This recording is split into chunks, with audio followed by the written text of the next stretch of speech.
আজকের পাঠ অজীব রেখা অঙ্কন। আমরা লক্ষ্য করি এখানে একটি সারণী রয়েছে। এখানে আছে শ্রেণীব্যাপ্তি এবং গণসংখ্যা। এই সারণী থেকে আমরা অজীব রেখা অঙ্কন করব। অজীব রেখা অঙ্কনের জন্য আমরা একটি চার্ট তৈরি করব। আমরা এরকম একটি চার্ট তৈরি করব। চার্টে 4টি কলাম থাকবে: শ্রেণীব্যাপ্তি, শ্রেণীর মধ্যমান, গণসংখ্যা এবং ক্রমযোজিত গণসংখ্যা। আমরা শ্রেণীব্যাপ্তিগুলি লিখে নিচ্ছি। শ্রেণীব্যাপ্তিগুলি হচ্ছে 31 থেকে 40, 41 থেকে 50। আমরা এখন শ্রেণী মধ্যমান নির্ণয় করব। আমরা জানি শ্রেণী মধ্যমান হচ্ছে নিম্ন সীমা এবং উচ্চ সীমার যোগফলের অর্ধেক। 31 + 40 / 2 = হবে 35.5। তোমরা জানো এটি হবে 45.5, এটি হবে 55.5, এটি হবে 65.5, এটি হবে 75.5, এটি 85.5। আমরা গণসংখ্যাগুলি লিখে নিচ্ছি। গণসংখ্যাগুলি হচ্ছে 6, 10, 16, 6, 10, 16, 12, তারপর 8, তারপর 7। এখন আমরা ক্রমযোজিত গণসংখ্যা বের করব। ক্রমযোজিত গণসংখ্যা তোমরা জানো ক্রমান্বয়ে যোগফল 6 থাকবে। এখানে 6 এবং 10 এর যোগফল হচ্ছে 16, 16 এবং 16 এর যোগফল হচ্ছে 32, 32 এবং 12 এর যোগফল হচ্ছে 44, 44 এবং 8 এর যোগফল হচ্ছে 52, 52 এবং 7 এর যোগফল হচ্ছে 59। আমরা ক্রমযোজিত গণসংখ্যা বের করে ফেলেছি। আমাদের চার্টটি কমপ্লিট হয়েছে। এখন আমরা অজীব রেখা অঙ্কন করব। অজীব রেখা অঙ্কনের জন্য আমরা একটি ছক কাগজ নেব। ছক কাগজের নিচের দিকে একটি লাল দাগকে আমরা এক চক্র রেখা টানব এবং বাম দিকে একটি ওয়াই অক্ষরেখা টানব। প্রিয় শিক্ষার্থী, তোমরা লক্ষ্য করো আমরা দুটি অক্ষ অঙ্কন করেছি। নিচের দিকে বাম থেকে ডান বরাবর একটি অক্ষ, সেটি হচ্ছে এক অক্ষ, এবং বাম দিকে একটি রেখাকে আমরা ওয়াই অক্ষ ধরেছি, সেটি হচ্ছে ওয়াই অক্ষ। এটি হচ্ছে ওয়াই অক্ষ। এক্স অক্ষ এবং ওয়াই অক্ষ যেখানে ছেদ করেছে সেটি হচ্ছে মূলবিন্দু অ। এখান থেকে আমরা এক্স অক্ষ বরাবর আমরা শ্রেণীর মধ্যমান স্থাপন করব এবং ওয়াই অক্ষ বরাবর আমরা গণসংখ্যা স্থাপন করব। প্রথমে আমরা লক্ষ্য করি শ্রেণীর মধ্যমানগুলি হচ্ছে 35.5, 45.5, 55.5, 65.5, 75.5 এবং 85.5। এই নাম্বারগুলিকে আমরা এক্স অক্ষ বরাবর স্থাপন করব প্রতি 5 ঘর অন্তর অন্তর। এখানে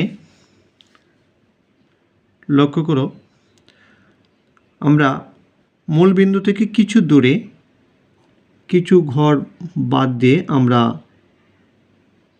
এই ঘরটিকে আমরা মার্কিং করব। সেটি হচ্ছে আমাদের প্রথম শ্রেণীর মধ্যমান 35.5 আমরা মার্কিং করে নিলাম।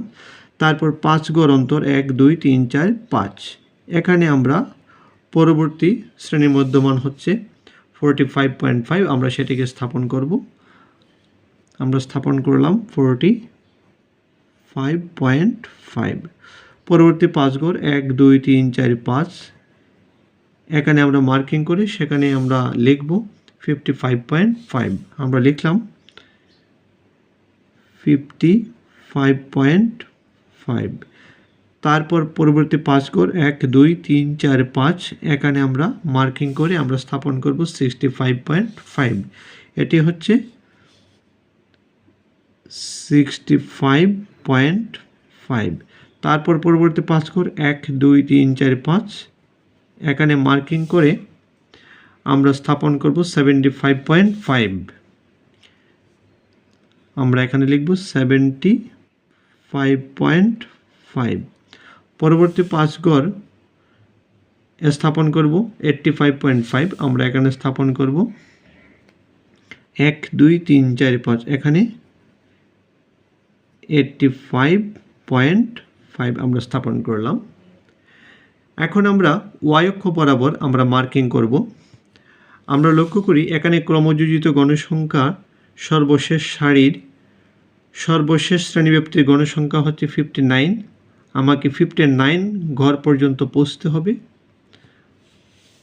এখানে প্রত্যেক উপরের দিকে প্রত্যেক এক ঘরকে যদি একক ধরি তাহলে 69 পেতে অনেক দূরত্ব যেতে হয়। আমাদের ছক কাগজে হয়তো জায়গা হবে না, তাই আমরা এক ঘরকে ক্রমযোজিত গণসংখ্যা 2 ঘর 2 একক ধরে আমরা এটিকে স্থাপন করব। আমরা এক অক্ষ বরাবর মার্কিং করে নিচ্ছি 1 2 3 4 5। এখানে 5 নম্বর ঘরকে আমরা বলব ক্রমযোজিত গণসংখ্যা 10। তারপর পরবর্তী 5 ঘর 1 2 3 4 5। এখানে আমরা ক্রমযোজিত গণসংখ্যার 20 একক ধরব। তারপর পরবর্তী 5 ঘর 1 2 3 4 5। এখানে ক্রমযোজিত গণসংখ্যার 30 একক ধরব।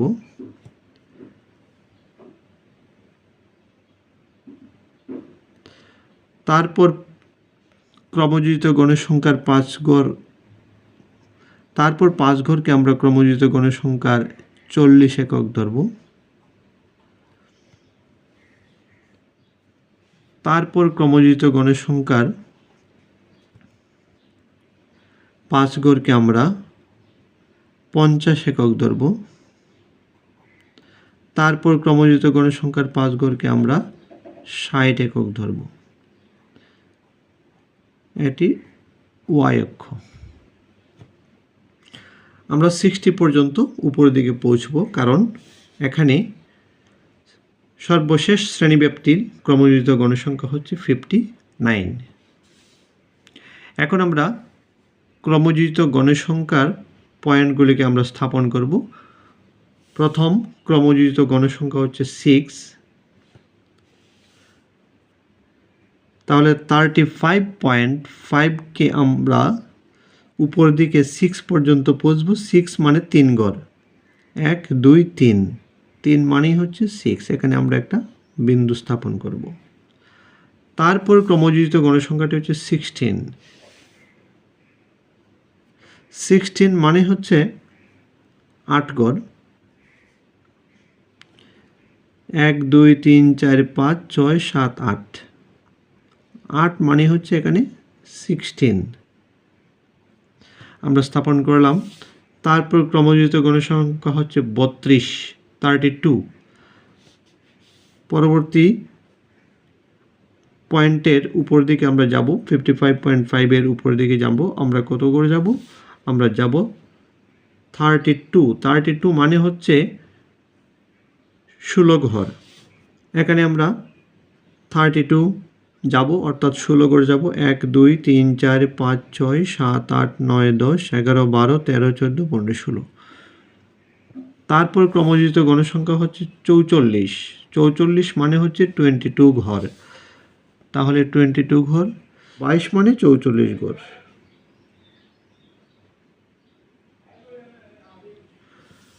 তারপরেটি হচ্ছে 52, এখান পর্যন্ত যেতে হবে 26।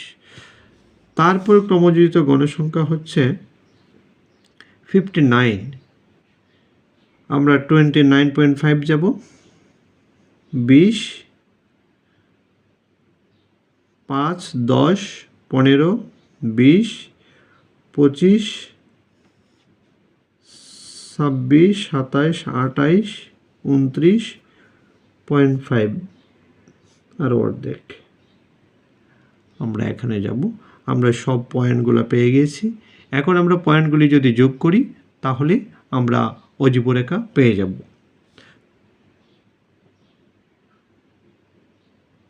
নিচের দিকে একটু দূরে আমরা যোগ করে নিচ্ছি।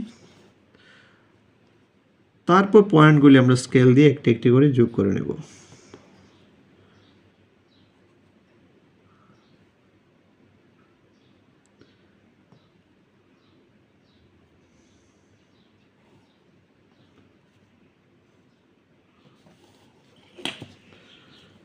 প্রিয় শিক্ষার্থী, আমরা অজীব রেখা অঙ্কন করে ফেলছি। এভাবে পয়েন্টগুলি যোগ করলে যে রেখা পাওয়া যাবে, ঊর্ধ্বমুখী রেখা পাওয়া যাবে, সেটি হচ্ছে অজীব রেখা।